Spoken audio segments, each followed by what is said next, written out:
권영철 선임 기자 어서 오세요. 안녕하십니까. 권 기자는 투표를 어떻게? 사전 투표했습니다. 사전 투표를 네. 한 그 26% 중에 한 분이시군요. 네. 그래요. 오늘 와이뉴스 저는 궁금했어요. 오늘 제목이 뭐였냐면 투표 동료 왜 촛불은 안 됩니까? 저는 이 제목을 보고 도대체 이게 무슨 말인가 제목부터 신기하더라고요. 이게 무슨 얘기예요? 촛불이라는 단어를 사용해서 투표 참여를 독려할 경우에는 선거법 위반이 될 수 있으니까 주의해라. 촛불이란 그냥 그 단어만 사용해도 선거법 위반이 될 수 있다? 뭐 지금 그렇게 해석이 되고 있는 형편이고요. 태극기라는 말은 단어를 사용해서 투표 동의를 할 경우에는 선거법 위반이 될 가능성은 거의 없는 사정입니다. 태극기란 단어는 써도 되고 뭐 다른 단어 얼마든지 써도 되지만 예. 촛불이란 단어는 사용하지 말아라. 예. 예를 들면? 그게 좀 상징적인 표현이긴 한데요. 자, 김현정 앵커가 제가 물어볼 테니까 예, 촛불이 민심이다. 꼭 투표합시다. 라고 하면은 이게 선거법 위반일까요? 아닐까요? 예를 들어서 촛불로 상징되는 후보 기호 20번 뽑아주십시오. 이러면 당연히 불법이죠. 문제가 있죠. 근데 이거는 그냥 촛불이 민심입니다. 꼭 투표합시다. 이건 투표 동료잖아요. 네. 이거는 당연히 괜찮죠. 근데 이게 그렇게 보이지만 중앙선관위는 안 된다는 해석을 내렸습니다.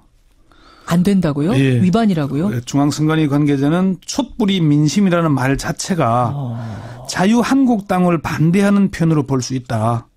공직선거법 58조 2의 3호 특정 정당 또는 후보자를 지지 추천하거나 반대하는 내용을 포함하여 예. 하는 경우에 해당하므로 안 된다 이렇게 설명을 했습니다. 아니 누구 찍으라는 것도 아니고 누구 반대하라는 말이 거기에 전혀 없는데도. 그러니까 촛불이 어둠을 밝힌다는 의미의 고유 명사지만 예. 촛불이 박근혜 전 대통령 탄핵 과정에서 정치적 사회적 상징적인 의미가 됐다는 거죠. 그리고 또 이게 한 가지 더 사례를 들어볼게요. 예. 대전 지역 80여 개 시민사회단체로 구성된 국민주권 실현 적폐청산 대전운동본부가 촛불이 만든 대선 미래를 위해 꼭 투표합시다. 또 하나는 투표가 촛불입니다. 죽 써서 개주지 맙시다라는 문구가 적힌 현수막 2개를 투표 참여 독려를 하는 문구로 게시를 했어요. 예. 근데 이 선관위가 게시 불가 결정을 내렸습니다. 그렇군요. 선관위는 촛불이라는 단어가 특정 정당을 반대하는 내용으로 해석될 수 있어서 예. 게시가 불가능하다. 이런 입장을 밝힌 직접적인 겁니다. 표현을 쓰지 않았어도 얼마든지 해석의 여지가 있다. 어떤 특정인을 지지하는 것으로. 그래서 제가 중앙선관위에 예. 촛불 관련 문의가 폭주하고 있다 그래요. 예. 그러면은 중앙선관위의 해당 부서에 예. 촛불이라는 단어를 넣어서 투표 참여를 독려할 수 있는 문구가 있으면 알려달라. 이렇게 했더니 정리가 안 됐다. 이렇게 하면서 알려주지 않았습니다. 아마 허용된 문구가 없는 것 같습니다. 자, 그럼 촛불이라는 것이 그런 의미라면 네. 그렇게 해석이 되기 때문에 안 된다면 태극기를 이용한 것도 똑같이 안 되는 건 아닌가요? 저도 그래서 그걸 물어봤어요. 촛불과 태극기가 어쩌다가 상대적인 의미가 됐는지 모르겠지만은 태극기라는 단어를 사용한 투표 참여 독려는 가능하냐 이렇게 물어보니까 중앙선관위에 대해서 태극기를 사용해서 안 되는 문구가 있냐 사례를 알려달라고 했더니 정리가 안 돼 있다라고 얘기하더니 계속 다시 물어보니까 질의가 적기도 하고 아직은 안 된다고 한 적은 없다라고 얘기를 하더라고요.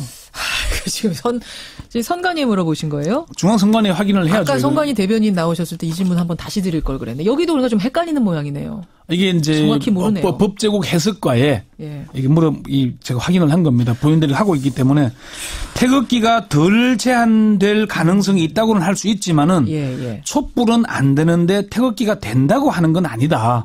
그건 아닌데 이게 그러니까 중앙선관위의 원론적인 입장은 촛불이나 태극기라는 단어를 무조건 사용해서는 안 되는 건 아니다.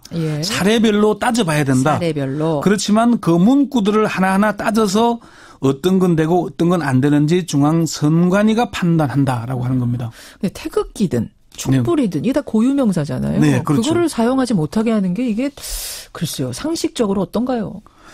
탄핵 과정에서는 촛불은 탄핵을 촉구하고 찬성하는 의미의 상징으로 사용이 됐고 태극기는 탄핵을 반대하는 의미의 상징으로 사용된 건 맞죠.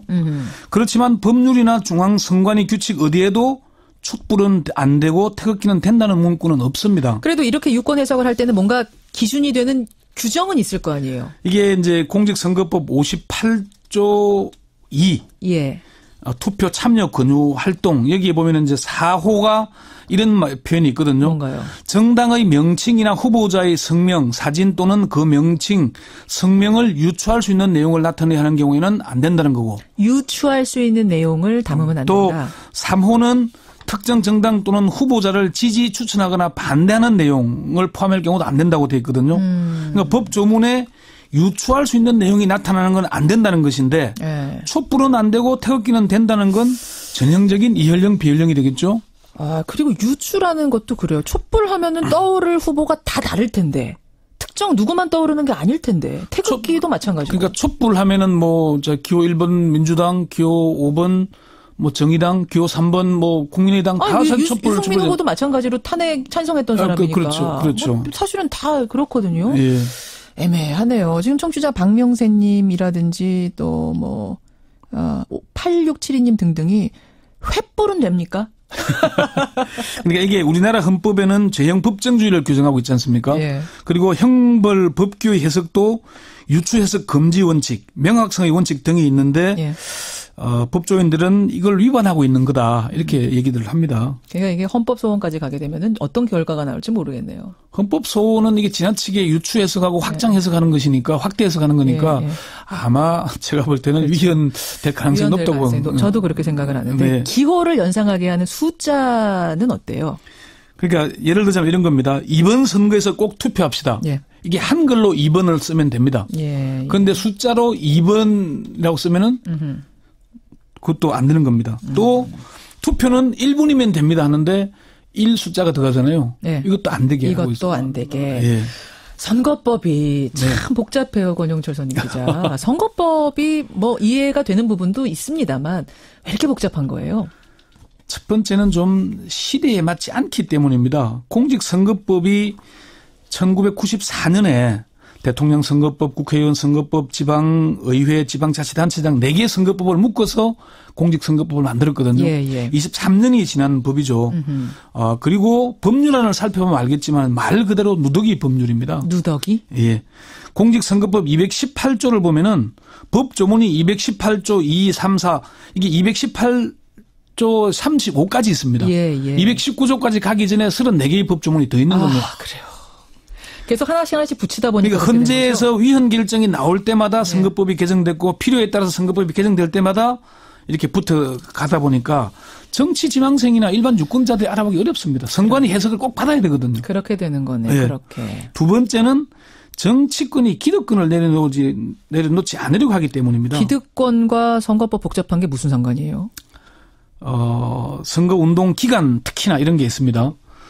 선거운동 기간 대통령은 22일, 국회의원이나 지방선거는 13일에 불과합니다. 예. 그런데 현역 의원들은 이미 그 전에도 뭐 무슨 의정보고 형식으로 사실상 선거운동이 가능한데, 그렇죠. 다른 후보들은 예비 후보로 등록하지 않는 이상에는 선거운동 할 수가 없게 돼 있죠. 제한되고 있죠. 예. 세 번째는 선거법이 지나치게 규제 일본도입니다. 우리 선거법에서 규제하는 게 200가지가 넘는데 이것도 모자라서 법이나 시행령 조항으로도 판단하기 어려운 부분은 중앙선관위 유권 해석까지 받아가면서 해야 됩니다. 그러니까 저희가 라디오 재판장에서 변호사 2분을 모셔다가 이거에 대해서 했거든요. 궁금증을.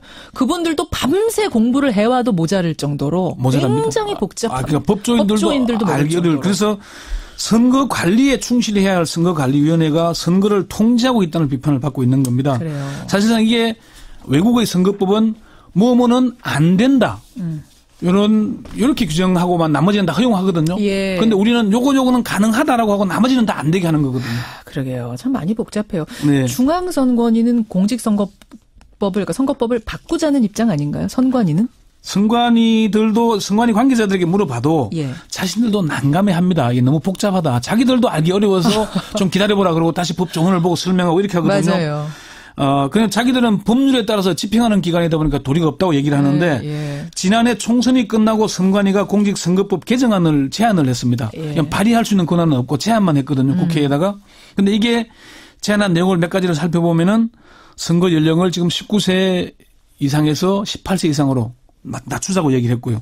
또 유권자의 알 권리 강화를 위해서 후보자 등록을 앞당기고 입후보 예정자의 정책 토론회를 상시 허용하도록 하자. 그 언론기관의 정책 공약 비교 평가의 서열화를 허용하도록 하자는 것도 있고요. 또 선거운동의 자유를 침해하는 과도하고 실효성 없는 규제를 완화하는 차원에서 말로 하는 선거운동, 전화통화 등을 통한 선거운동을 선거일을 제외하고는 다 상시 허용하자. 상시 허용하자. 예, 이렇게 또 선거 당일에도 SNS나 문자 메시지 등을 활용한 선거운동을 할 수 있도록 하자.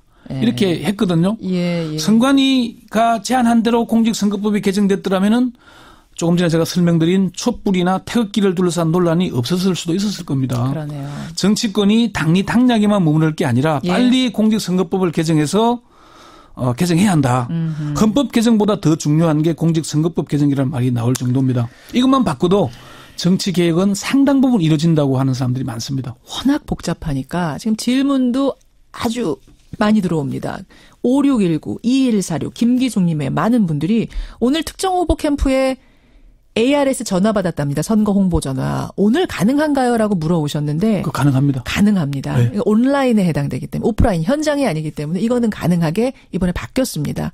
가능하다는 거. 신고 안 하셔도 된다는 거. 청취자 6367님은 쭉 지금 들으시더니 저는 촛불하면 조용필이 떠오르는데 제가 이상한 건가요? 하셨는데 어쨌든 촛불이란 말 써서 선거운동하면 안 된다는 거 오늘 새로 배웠네요. 참 신기합니다. 권영철 선임 기자 수고하셨어요. 네. 고맙습니다.